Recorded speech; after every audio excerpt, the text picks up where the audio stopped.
تاسو خدای وبخه کوم رونه خپکیږي مشه راځي تصویر نن سبا دا عام رواج جوړ شوی دی د الله جل شانه په کور کې چې تصویر کشي شروع شي نو دا غي نتیجه دار وته چې نن سبا حرمین شریفین ته زمونږ تک بند شو به ابتدا د دې تصویر کشي نشي بعضې جماعتونو کې یا مدرسو کې کیمرې لګېدلي او تصویرونه استې نن سبا دا یو فتنه ده شیطان د خلکو زړونو ته ورننه ایسته بس په دې راځي کل چې دا ټیک او د دې فتنو نحوست چې کوم دی نو هغه د غټ شکل کې بیا راشي د خدای قهر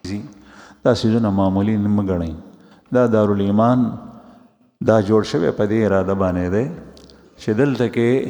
مونږ د الله یاد خالص د خدای یاد خبر اترې نه الحمدلله رونه په هغې باندې عمل کوي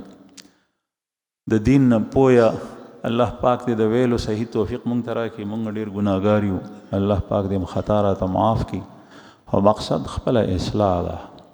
او چې کله د اصلاح په ځای کې دا څیزونه شروع شي نو اصلاح به څنګه حاصل شي شیطان د سړي نه داسې کار وکړي چې هغه هر څه یې ضایع کړي